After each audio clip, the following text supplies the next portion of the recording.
먼저 윤리 문제부터 생각을 한번 해볼게요. 제가 윤리 담당이었거든요.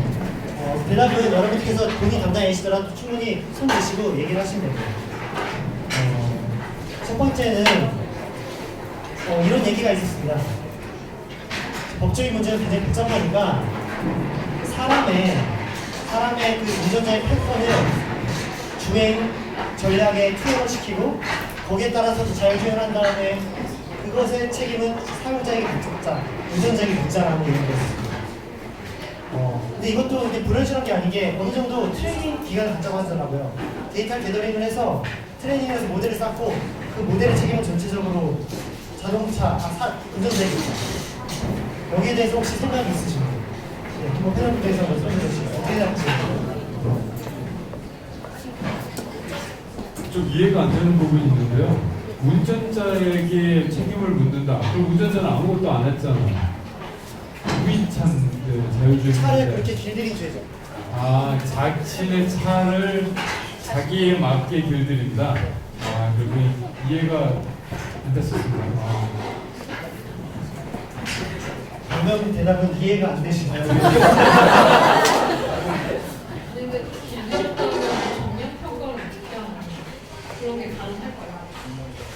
이게 전형적인 공대생의 반응입니다.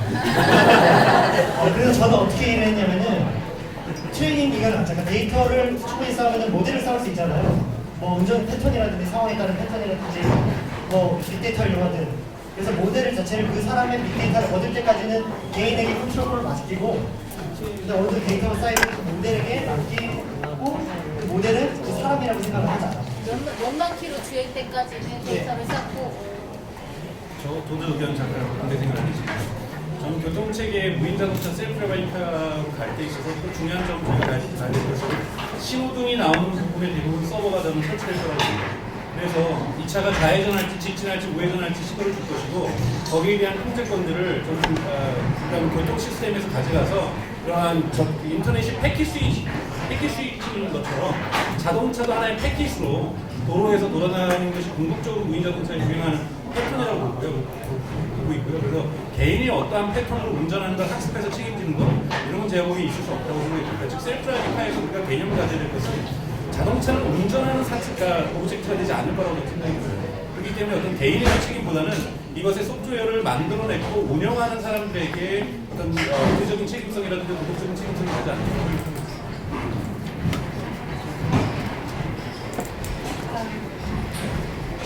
보면 저는 둘 다 말이 맞는 것 같아요. 보면은 궁극적으로는 이제 완전히 자율성을 가진 그런 로봇 시스템으로 보고 그렇게 해서 사실 뭐 교통 효율이나 이런 거는 그런 식으로 가야지 효율성이 사실 높아지거든요. 그런 거를 생각을 해서 지금 무인 자동차 연구 개발이 시작도 된 것도 있고 맞는 것 같은데 또 어떤 면에서 보면 사람들은 요즘에 점점 자신에 맞는 개인화를 원하잖아요. 그러니까 단순히 자동차도 그냥 정해진 가장 그런 주어진 값에서만 시작하는 게 아니라 자동차 다 튜닝 하시잖아요. 보면 튜닝 하시는 분이 계시고 자신의 드라이빙 스타일에 맞게 또 학습을 시킬 거라고 봐요. 사실 어떤 면에서는 그렇게 되는 거에서는 모르겠어요. 이제 그런 시작에서 지금 질문이 온 것 같은데 그거를 이제 전적으로 학습 데이터를 준 사람의 책임으로 모든 잘못을 줄 건지 잘 모르겠네요. 그거는 기계 학습에 사실은 학습이 얼마나 잘 됐냐라는 거를 확실하게 그거는 개런티 한 상황에서 이야기를 하는 거고 그 개런티가 지금 안 된 상황이고 그 학습이 확실하게 됐다 누가 말을 할 수가 있어요. 아직은 그것도 퀘스천 마크인 부분이 있고 그리고 제가 볼 때는 궁극적으로 어느 정도의 빌트인된 인텔리전스가 있고 또 자신에 맞춰서 개인화시키는 부분이 분명히 두 군데가 동시에 존재를 할 건데 거기에 대해서 책임을 한 사람에게만 주기는 힘들지 않을까라고 생각을 합니다.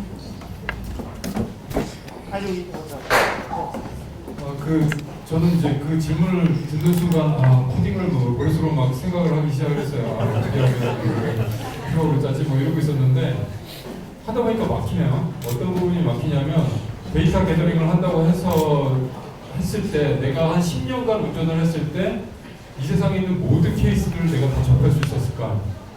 그 양적인 문제가 좀 생기는 것 같아요.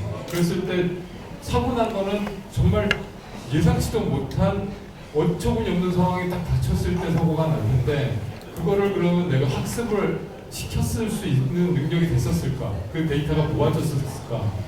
이런 양적인 문제에 우선 부딪히거든요. 그러면 이제 그걸 논리적으로 만들어놓은 알고리즘을 만들었다라고 봤을 때 그러면 나는 그런 의도가 아니었는데요 라고 충분히 변명의 여지가 있을 수도 있고 아무튼 그런 문제들이 점점 복잡해지고 있습니다. 제 머릿속에서. 아니 저 잠시만요. 아까 여기 저희 원래 특별하게 원래 초대 패널도 원래 불렀는데 저희가 소개를 잠깐 잊어가지고 추가를 하자면요. SK텔레콤 종합기술원에서 기술 전략팀에 지금 근무하고 계신 원수경님께서 지금 무대에 해주시는 것 아까 그 사이에 이제 제가 소개를 비슷한 얘기인 것 같은데요. 만약에 일단 소비자 입장에서 아무리 내가 퍼스널리션 한 차까지 좋은데 그러면은 사고 났을 때 이거 내 책임이야. 그럼 벌써 사시겠어요. 내가 저지르는 짓에 대해서 내가 책임을 져야 된다는 소비자 입장에서 난 사시고 싶으신지 그걸 먼저 질문하고 싶고 저는 안 살 것 같아요. 그래서 일단 그게 성립이 안 되고 1위 두 번째는 말씀드린 게 이 소비자 입장은 충분히 나는 학습할 제대로 좋다. 나 같으면 이렇게 안 할 거다. 이거는 알고 학습 알고 좀 문제다. 근데 충분히 방어할 수 있는 좀 어려운 시나리오를 생각해요. 한재훈 박사님이 좋은 말씀을 해주셨는데요. 그 빅데이터를 트레이닝을 시킨다는 게 지금 구글 오토노머스 카에서는 차를 몇 대를 굴려서 한 대당 사람이 90년 동안 운전하는 양을 주행을 시켰어요.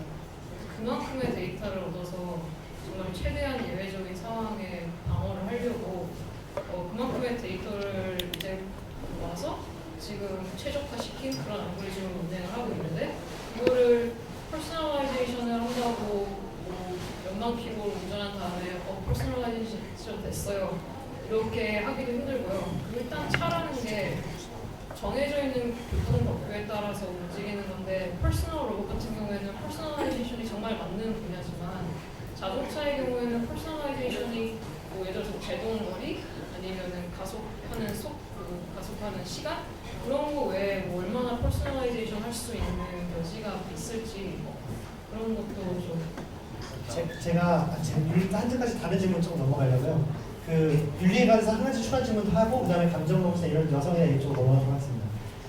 지금 이제 데이터 드리븐으로 하는 것만 말씀하셨는데 어떤 게 좋은 생각을 주셨는데 윤리라는 학문 자체를 수치적으로 우리가 한번 학문들을 기술적으로 풀어봐야 되는 노력이 있어야 되는 거 아니냐. 이건 데이터 드리븐이 아니잖아요.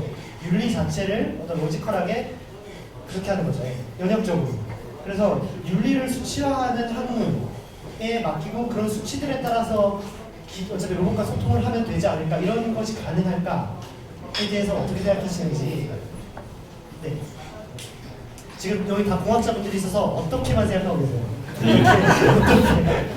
윤리를 수치화한다는 것 사실 모호한 개념처럼 생각할 수도 있는데 제가 생각한 아이디어 같은 걸 얘기하면 어떻게 보면 지금 법 체계를 이용하는 거죠.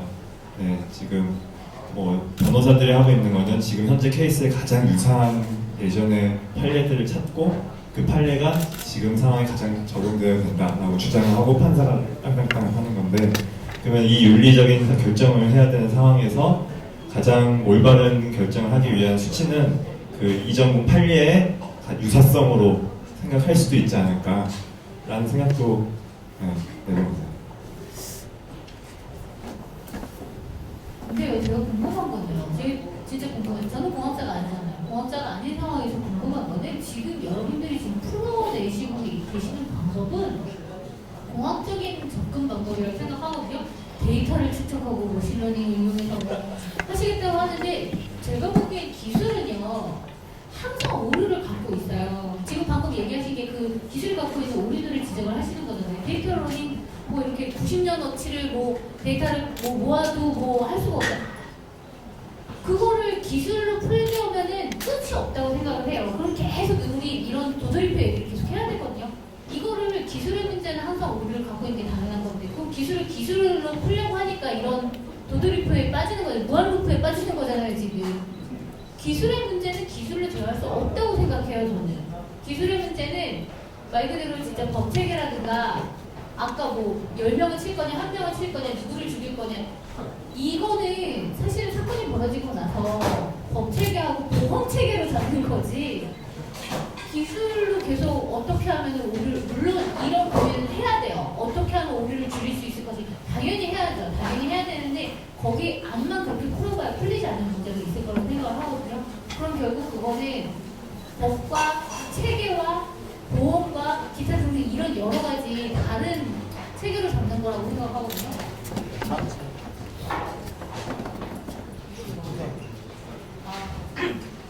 저희가 이렇게 한 주제만 계속 얘기하다가는 끝이 안 날 것 같아서 빠르게 이렇게 스위치 해가면서 하도록 하겠습니다. 여러분들이 궁금하시거나 이런 말 하시고 싶은 말은요, 집에 가서 방 열어놓고 네. 그럼 다음 질문을 하나 주시죠, 좀. 혼자라서 좀 깜짝 놀랐는데. 나와요? 아니요. 안 나옵니다.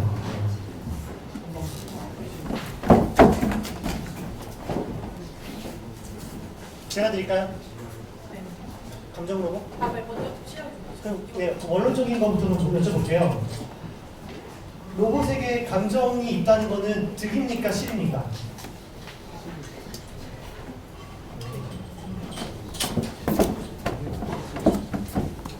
일단 득일 수도 있고 실일 수도 있죠. 너무 사랑한다.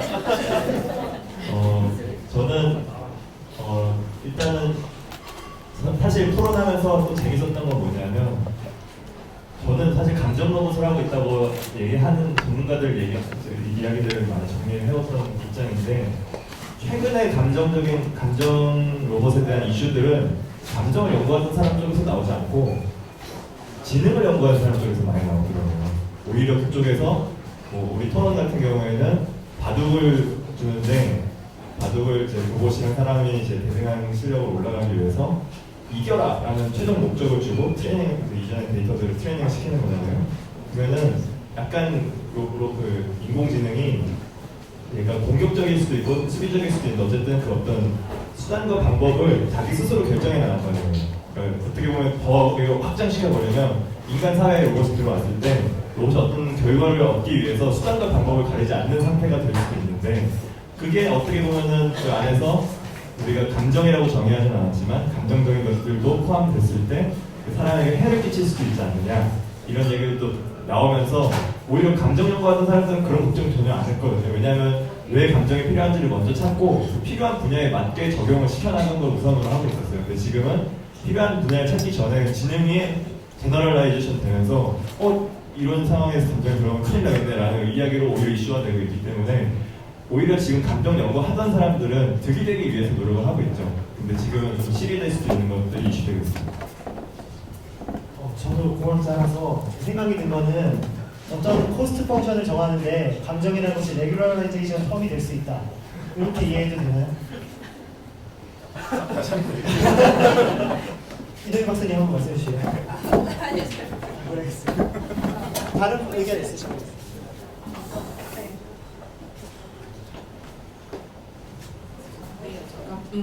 엔드풀 정해졌을 때 목적과 수단을 가리지 않고 의사결정 하나 방향으로 인공지능이 발전되고 있다고 이제 코멘트를 해주셨는데 거기서 사실 저는 더더군다나 감정의 숨기는 훨씬 더 생각해요. 죄책감이라는 건 어떻게 보면 그런 악한 수단을 썼을 때 브레이크를 걸어주는 수단이 되는 사람에 있어서 그래서 그 모든 것은 기술은 사실 우리가 모르는 거에 대한 두려움도 다 있는데요. 발전에 대한 두려움 모두가 다 같이 가지고 있는데 어떻게 사용하느냐에 따른 문제인 거잖아요. 그래서 이렇게 고민을 하면서 이게 어떻게 잘 사용하는지 같이 고민하는 그렇게 하면서 발전시키는 게 저희 미션이 아닐까 생각을 좀 하고요. 뭐든지 나쁘게 쓰려면 얼마든지 나쁘게 쓸 수 있고 좋게 쓰려면 얼마든지 좋게 쓸 수 있기 때문에 최대한 잘 가려놓고 미리 고민해가면서 나쁜 상황도 좀 막아내면 되지 않을까라고 생각합니다. 1차는 그렇고 질문하는 거고요.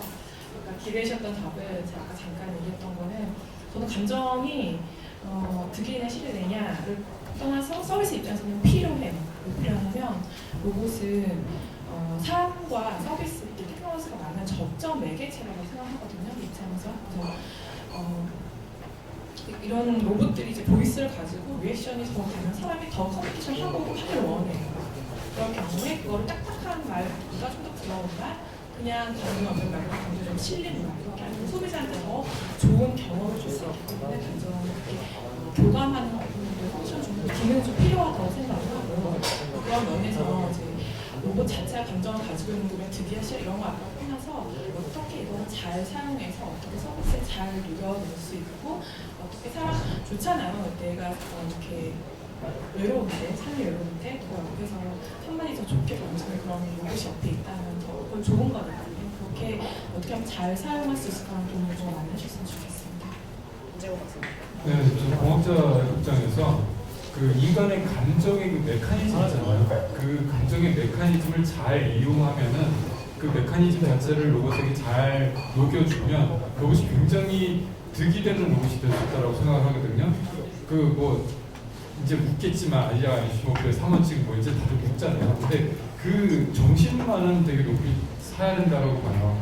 그랬을 때 그 감정의 메커니즘을 잘 사용하면은 그 아이작 아시모프의 3원칙을 실현해낼 수도 있지 않을까라는 방법적론적인 측면에서 좀 보고 있습니다. 예를 들면 우리도 자기 방어 기제가 다들 있잖아요.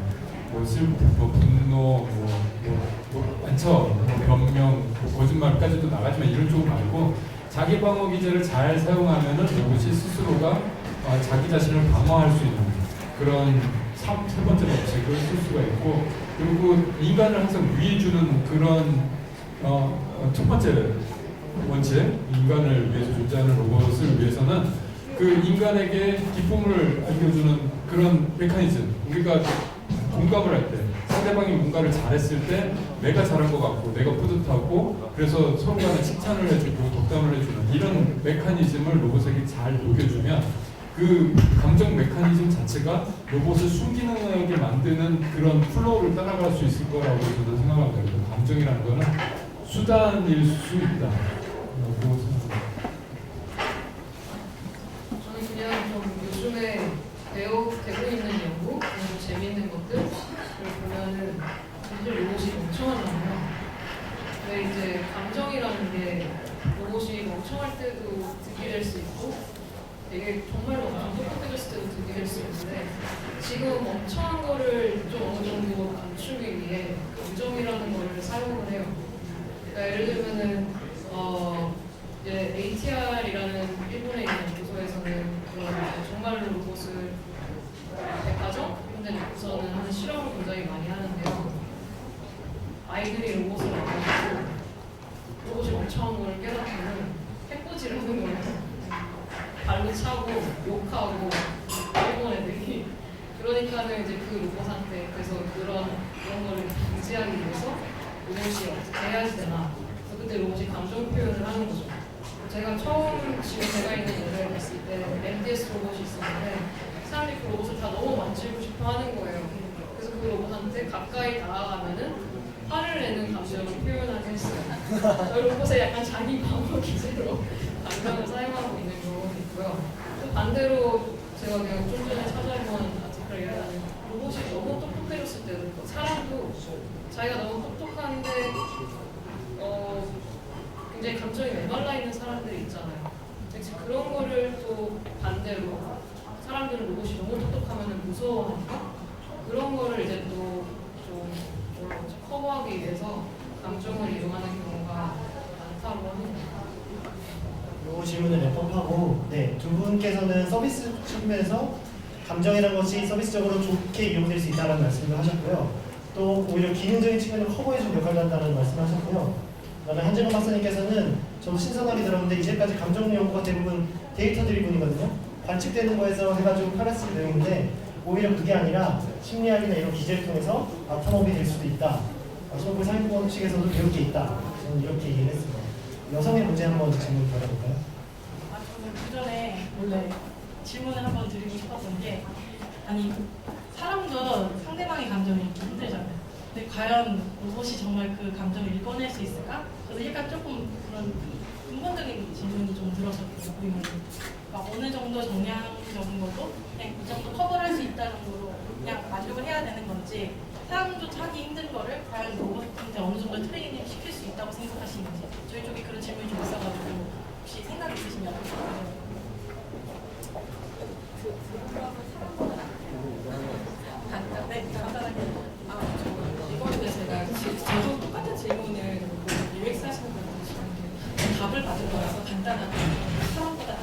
사람보다 잘 있을까? 다음. 아니, 저는 언급을 하면은 사람보다 못한 게 훨씬 많다. 네, 일단 뭐 그냥 일단 카메라를 열두면 그냥 똑바로 쳐다보고 과장된 표정을 지으면 잘 되겠죠.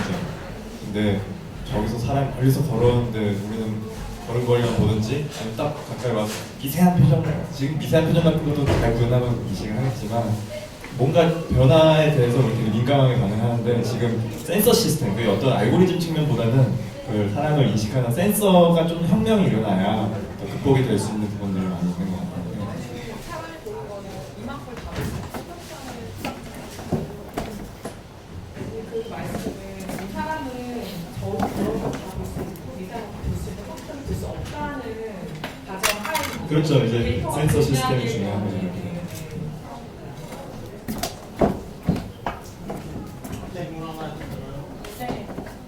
네.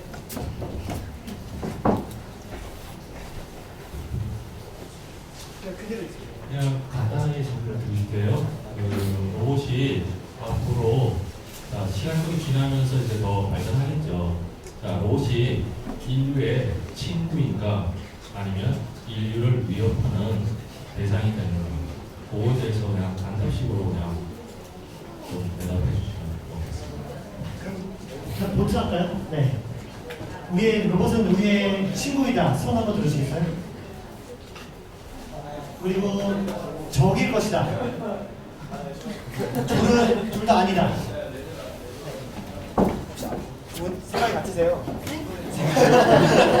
뭐라 그랬지?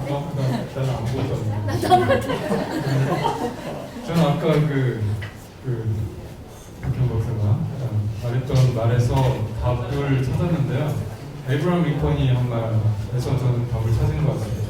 미래는 예측하는 것이 아니라 만들어가는 것이다. 우리가 친구라고 믿고 만들어가면 그렇게 될 것이다.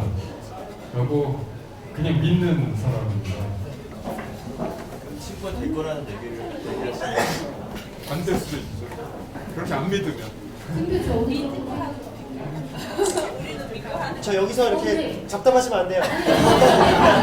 다르게 저는 친구다 적이다 그걸 떠나서 모르겠어요. 저는 이제 공학자가 아니라서 그런 국제적인 생각을 하는지 모르겠지만 적이다 친구다를 떠나서 언젠가는 인간의 후손이 될 거라고 저는 생각을 하는 쪽이라서요. 아마 지금 되는 게 호모 사피엔스 있잖아요. 저는 호모 로보티쿠스로 갈 거라고 생각을 하기 때문에 저는 후손이 될 거라고 생각하는 쪽이에요. 선생님 한번. 네. 이와 관련돼서는 앨런 머스크가 최근에 얘기를 했습니다. 그러니까 어떤 특정 인물과 특정 기관과 특정 컴퍼니가 AI를 만들게 하는 것보다는 그래서 오픈 AI 요즘 운동을 앨런 머스크가 하고 있는 거죠. 가능한 everybody as AI 이렇게 만들어내는 것이 훨씬 더 즉 나쁜 미스유스가 생겼을 경우에 오용이 생겼을 경우에 그것에 저항할 수 있는 그런 AI도 존재할 수 있기 때문에 보편화시키는 것, AI를 보편화시키는 것만이 AI의 잘못된 사용을 막을 수 있다. 라고 앨런 머스크가 주장하고 오픈 AI 운동을 하고 있는 건데 저는 전적으로 그 정신을 동의합니다. 네, 제가 말투만 들어봐도 딱 차이가 나는 것 같아요. 뭔가 사회과학자 같은 느낌이 드세요. 네, 다음 주제로 넘어가죠. 네. 아니 이거랑 어떻게 보면 이어지는 주제인데요. 전 그 감정 로봇의 보급이라는 게 이제 앞으로 이제 저희 가정 생활에 많이 이제 침투에 들어갈 거라고 생각을 하는데 이때 그 아이들에게 실제로 아무것도 학습이 많이 안 된 아이들의 경우 이게 과연 어떤 영향이 미친다고 생각하시는지 또는 어떤 거를 좀 주의한다고 생각하시는지 여기에 대해서도 좀 가정적인 측면으로 간단히 말해서 지금 아이들에게 뽀로로를 계속 보여주는 경우가 있는데 뽀로로보다 과연 로봇이 더 나을 것인지 뭐 이런 거보다 뽀로로는 약간 어른에게 좀 아이에게 안 좋은 거 맞죠? 한번 교육적인가요? 네, 알겠습니다. 네, 대답하시죠. 그러면 추가적으로 그럼 자기 아이를 로봇에 맡기실 의향이 있으신지 이런 거 그냥 간단하게 제 의견을 말씀을 드리면 답은 모르지만 저는 애들이 요즘 스마트폰 많이 보잖아요. 저는 안 보여주거든요. 정말 안 보여줘요. 한 10분? 하루에 10분도 안 보여줘요. 뽀로로가 아무리 내용이 교육적이더라도 뭐 코코몽이 아무리 교육적이어도 안 보여주는 게 사실 더 낫다라고 저는 생각을 하고 안 보여주거든요. 로봇도 저는 마찬가지예요. 사실 지금 두 돌 이때 같이 인터랙션 하라고 권하고 싶지 않아요. 그러니까 보면은 오히려 이제 오티즘 뭐 그런 거 생각을 하더라도 오히려 그런 쪽이 너무 많이 노출이 되면 오히려 또 그렇게 나쁜 쪽으로 또 갈 수도 있고 또 아이들이 교육 잘할 때 하는 게 뭐 다 균형이 맞아야 되잖아요. 그러니까 보면 뭐 신체적으로도 발달도 돼야 되고 여러 가지 발달도 돼야 되는데 그렇게 되면 사람도 저희도 보면 약간 중독되잖아요. 스마트폰에 중독되듯이 애들도 다 중독되니까 그런 것보다 자연스럽게 다른 식으로 전체적인 균형적인 발달을 이룰 수 있도록 도와주는 게 더 낫지 않을까. 솔직히 몸으로 놀아주는 거 지금 로봇이 할 수는 없잖아요. 아이들이랑 같이. 그런 거 생각하더라도 단순히 뭐 교육적인 면만 생각할 게 아니라 몸으로 놀 수 있는 그런 부분도 안 되고 또 세이프티 문제도 있고 또 오티즘 뭐 이런 것 쪽 생각을 해서도 저는 우선은 지금은 반대입니다. 로봇을 하는 사람이지만. 로봇은 식품입니다. 다른 얘기가 있으신 분 있으신가요? 근데 로봇이 그 오티즘이랑 ADHD 치료에도 상당히 그쵸. 도움이 있거든요. 도움이 되죠. 도움이 되는데 오히려 만약에 TV를 계속 본다면 그 나이에 볼 때에 그때 오히려 계속 본다면 그런 애들이 오티즘이 될 가능성도 커져요. 그 연령대에 따라서 네. 그런 다르다는 거죠. 네, 그렇죠. 그러니까 보면 아까 제가 아까 얘기 드렸듯이 저같이 뭐 만약에 아주 어린 아이라면 돌이나 두돌 뭐 이렇다면 절대 저는 생각을 하질 않을 것 같아요. 사실 저는 애가 없어서. 근데 그러니까 그래서 저는 조금 더 뭐라 그럴까?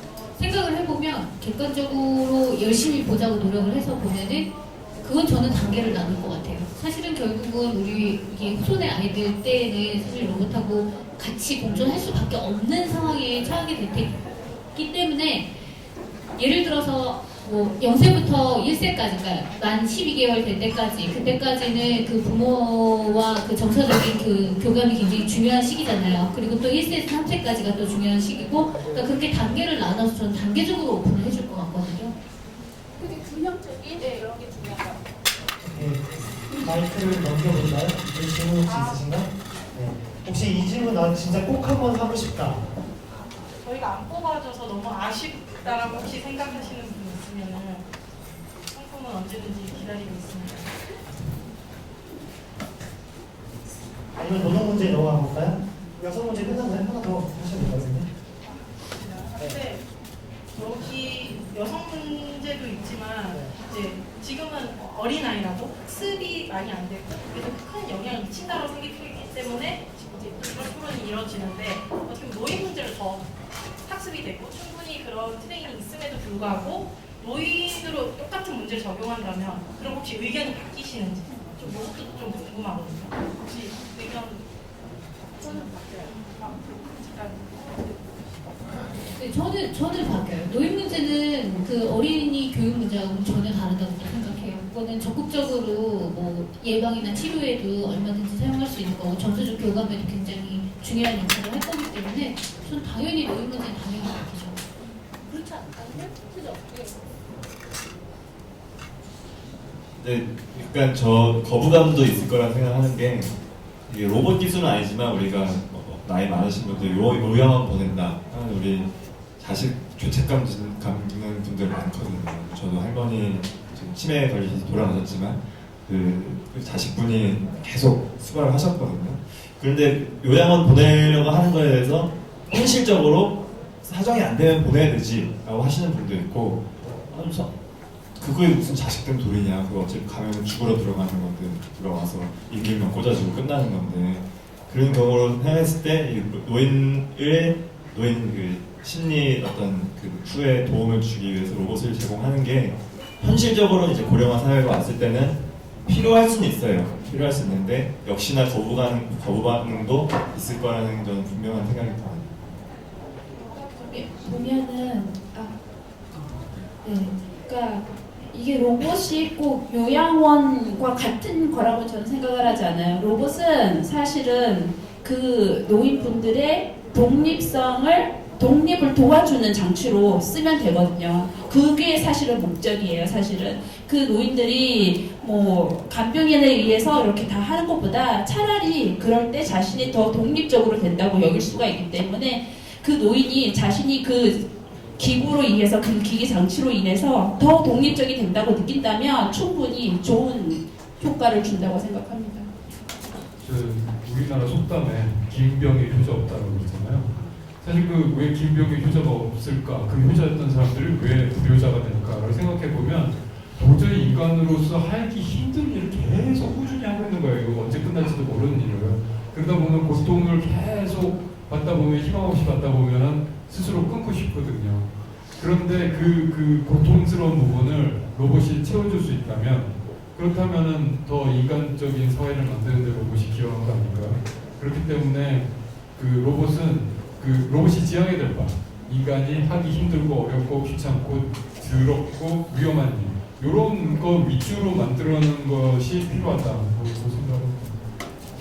짧게 좀 얘기를 하면 부작용 없는 기술은 없다고 생각이 듭니다. 그러니까 패신저 레일웨이가 처음에 유럽 사회에 도입됐을 때 독일 의사협회에서는 뭐라고 공식 입장을 냈냐면 달리는 기차에서 창밖을 계속 볼 때도 인간의 뇌가 파괴된다고 진단을 했어요. 그러니까 일본에서 나왔던 게임 뇌가 사실은 원천은 독일에서 의사들이 갖고 있는 건데요.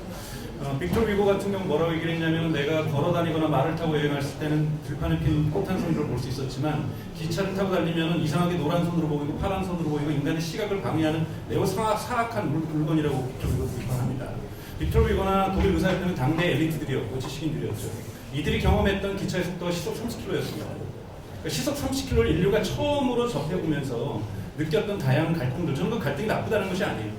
그런 부작용, 아까 말씀드린 교육의 부작용이 분명히 존재할 거고 저는 그것을 극복하면서 결국은 테크놀로지는 진화하는 것이라고 생각이 듭니다. 그래서 부작용 없는 것은 없기 때문에 지금 우리가 봤던 현재 우리의 패러다임과 우리의 시각으로서의 부작용을 정의하고 이것을 데피니티브하게 이건 끝난 거라고 얘기하는 것이 아니라 이걸 극복하는 기술이 나올 거고 그리고 거기에서 계속해서 저는 기술이 진화하는 방향이 있을 거라고 생각이 듭니다. 네, 이제 저희가 사회에 대해서 앞으로 이제 아직 얘기를 안 했잖아요. 사회 노동에 대해서도 하나 질문을 드릴게요. 저희가 이제 가장 우려하는 것이 인간보다 산업 로봇이 더 뛰어난 순간이 오면 일자리가 급격하게 대체되어서 실업자가 많이 늘어날 것이다 이런 얘기가 있잖아요. 근데 제가 여기서 본 재미있는 아이디어는 이거는 로봇의 문제가 아니라 세금 체계의 문제다. 뭐 로봇을 쓰는 사람들에게 세금을 부여해서 오히려 우리는 인간이 놀면서도 조금 더 부유하게 살 수 있다. 만약 세금 체계가 이것을 해결해 줄 수 있는지 혹은 이런 문제를 해결할 줄 방법이 또 아이디어가 있으신지 한번 강정수 박사님 빠르게 생각하시고요. 부탁드리겠습니다. 네. 저는 그 기계라든지 로봇화를 진행하는 것은 결국은 정치적 요인이 대단히 결정적 변수를 작용할 거라고 봅니다. 그러니까 내부에서 한국에서 같은 경우에는 당장 서울 지하철 같은 경우는 무인화 시킨다고 하면은 당장 서울시장부터 해서 반대할 거예요. 또는 내년에 총선이 있다면 올해는 이루어지지 않습니다. 그러니까 대단히 정책은 결정인 거고 우리의 유권자가 잡을 읽는다, 일자리를 잃어버린다, 이건 해결될 수 없는 결코 동의할 수 없는 정치인들의 그거라는 거죠. 근데 다만 변수는 뭐냐면 중국 변수하고 미국 변수죠. 저기는 저렇게 생산성을 높여가고 있는데 우리는 가만히 계속 이것을 사람이 할 것인가. 이러한 대외적인 경제적 변형이 되게 크게 작동을 합니다. 왜냐하면 미국 사회에서 커튼진이라든지 또는 섬유기기에서 자동화라든지 커튼에서 이제 모카에서 실을 뽑아내는 것을 자동화를 미국이 먼저 시켜내고 그 기술을 단순한 기술을 인도에다가 수출 금지를 시켰거든요. 그건 뭐냐면 인도가 그렇게 쫓아오는 것을 막기 위한 거라는 거죠. 로봇이 산업 자동화가 되면은 이것이 전 세계적으로 보편적 기술이니까 유니버설 테크놀로지니까 모두가 접근하는데 이건 아니라는 거죠. 중국이나 미국이 이걸 만약에 선도적으로 상업화를 시키면 절대 한국에게 주지 않을 겁니다. 그러면 한쪽에서는 드론이나 로봇이 일을 하고 한쪽에서는 사람이 택배 운전사에서 그냥 임금 눌러서 한국처럼 이렇게 해서 끝까지 그래도 경쟁해도 결국 로봇은 못 이깁니다. 이럴 때는 산업이 무너지면서 정책 결정으로 저는 이걸 빠르게 도입할 거라고 보고요. 그때 야기되는 사회적 갈등을 어떻게 해결할 것인가에 세금이 작동하겠죠. 그러니까 세금으로 푸는 것이 아니라 결국은 경쟁 압력, 즉 우리보다 먼저 도입한 나라에서 프로덕티비티가 올라가면 윤리고 문제가 별로 없습니다. 우선 먹고 살아야 되는 문제이기 때문에 빨리 도입할 가능성이 높고요. 이러한 변수는 저는 내재적으로 한국 사회 같은 현재의 정치 역량에서 결정할 거라고는 저는 절대 생각하지 않습니다.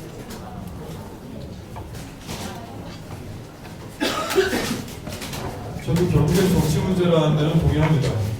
결국에는 풀고 가다 보면 정치 문제에 맞닥뜨릴 수밖에 없고 이 문제를 풀어낼 수 있는 우리는 능력이 안 되지만 그래도 결국에는 정치다라고 생각을 합니다. 그러면 이걸 어떻게 풀어낼 것이냐? 사람들은 직업을 잃어갈 거는 당연합니다. 왜냐하면 우리 세상이 존재하기 위해서 필요한 노동력은 딱 정해져 있는데 그 노동력을 로봇들이 다 점령해 간다고요. 생산성을 늘리기 위해서. 생산성이 늘어나면은 결국엔 사람의 직업은 줄어들 수밖에 없습니다. 예를 들자면 네덜란드죠. 네덜란드에는 무역이 활성화되는 나라잖아요. 예전에 100년 전만 해도 항구에서 짐 나르던 사람들이 10,000명이 넘었습니다. 근데 지금 몇 명이 하는지 아십니까? 7명이 합니다. 모두 다 자동화되어 갖고 7명이 그냥 돌아가면서 하는 거예요. 그러면은 생산성은 그러면은 어떻게 되느냐? 생산성은 더 늘어났죠. 7명이 그때 10,000명이 했던 거를 더 많이 합니다. 그러면 지금과 같은 우리가 사회를 이루기 위해서 필요한 그 노동력은 생산성 향상을 계속 곡선을 따라가다 보면 결국에는 사람이 직업을 잃는 수밖에 없거든요. 그럼 이것을 어떻게 할 것이냐? 직업이 생겨나는 숫자가 과연 이뤄지는 숫자를 따라잡을 수 있을 것이냐? 그 균형이 맞춰줄 것이냐? 라는 질문을 했을 때 저는 의문부호가 생깁니다. 새로 생겨나는 직업은 그래서 우리가 잃어버리는 직업에 대해서 초점을 맞출 게 아니라 어떤 직업을 더 생산시켜 나갈 것이냐에 초점을 맞춰야 된다고 생각을 하고요. 그럼에도 불구하고 일이 더 만들어지는 게 속도가 늦어진다면 그거는 결국에는 세금 문제를 해결할 수밖에 없잖아. 결국에는 세금 문제가 대안이 될 수는 없지만 그 문제를 늦추고 속도 조절을 만들고 사회의 갈등을 풀어나가는 방법이지 않나. 그러면은 누구한테 세금을 거둘 것이냐의 문제가 되겠죠. 그럼 그것을 과연 힘이 센 사람들에게 세금을 걷어낼 수 있는 사람들이 누구냐. 결국엔 정치 문제고 결국엔 우리 시민들의 문제고 결국엔 여론의 문제라고 생각을 합니다. 그래서 로봇을 하는 사람들일수록 더 정치에 관심을 가져야 되지 않나 그런 생각을 합니다.